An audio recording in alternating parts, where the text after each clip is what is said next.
ये प्रसंग उस समय का है जिस समय भगवान राम माता सीता को रावण के बंधन से छुड़ाने के लिए लंका को जा रहे थे।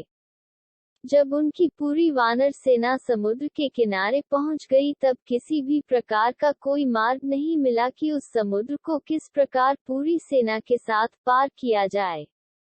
इसी के संदर्भ में गिलहरी का योगदान भी सम्मिलित हुआ, क्योंकि वहां पर एक राम सेतु बना था जिसमें गिलहरी का बहुत ही बड़ा योगदान रहा था। आइए आपको उसकी कथा बताते हैं।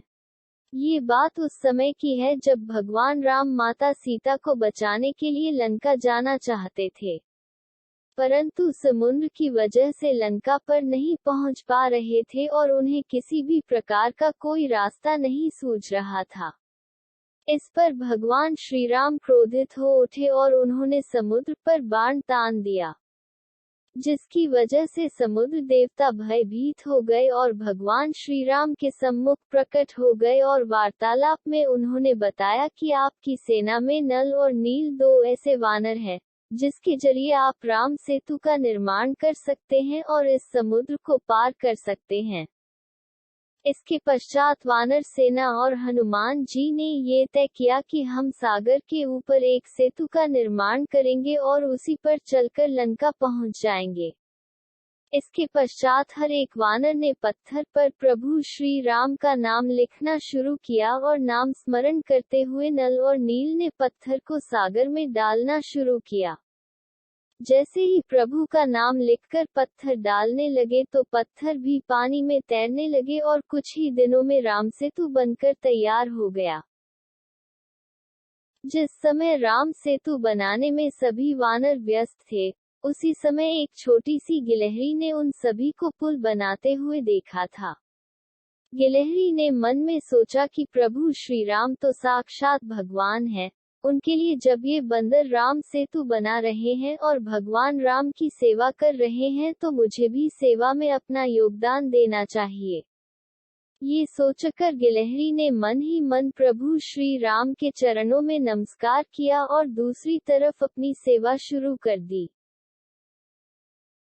समुद्र तट के पास रेत का बहुत बड़ा ढेर था। जिस प्रकार की गिलहरी की क्षमता थी, उसका वह पूरा उपयोग कर रही थी और उपयोग करके श्री राम के कार्य में लग गई।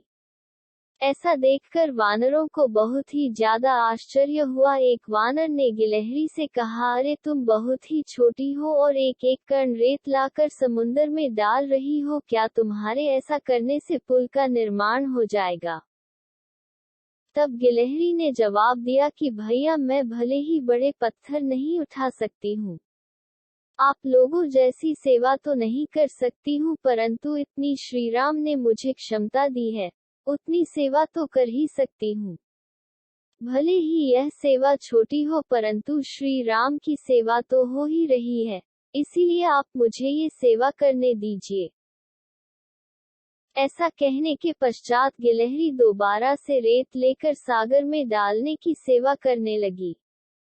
ये सेवा करते हुए गिलहरी बहुत ही ज्यादा थक गई थी, परंतु अपनी थकान की उसने परवाह नहीं की और बिना रुके सेवा करती ही रही। वह मन ही मन कह रही थी, आपको क्या पता, जब तक मेरे शरीर में प्राण है तब तक मैं प्रभु श्री राम की सेवा करती रहूंगी। इसके पश्चात जब वह दोबारा रेत लेकर समुद्र की ओर जाने लगी तब किसी ने बहुत ही प्रेम से उसकी तरफ देखा। जी हाँ, वह श्री राम प्रभु ही थे। जैसे ही श्री राम ने गिलहरी को देखा, उन्होंने गिलहरी को अपने हाथों में उठा लिया। इसके पश्चात श्री राम ने अपने प्रेम से अपनी दाहिनी हाथ की उंगलियों से उसके सिर पर हाथ फेरते हुए गिलहरी से कहा, भले ही तुम छोटी हो, किंतु तुमने मेरी सेवा बहुत ही अच्छी की है, इसीलिए मैं तुमसे बहुत ही अधिक प्रसन्न हूँ। इतना सुनते ही गिलहरी भाव विभोर हो उठी। उस समय गिलहरी की पीठ पर भगवान की उंगलियों के निशान प्रकट हो गए थे, जिसकी वजह से आज तक गिलहरी की पीठ पर धारियों के निशान दिखाई देते हैं। वह प्रभु श्री राम की उंगलियों के ही निशान हैं। इसके पश्चात प्रभु श्री राम ने गिलहरी से कहा, जो भी तुम्हारी जैसी सेवा करेगा, उस पर हमेशा मेरी कृपा बनी रहेगी, उसे किसी भी प्रकार की कमी नहीं आएगी।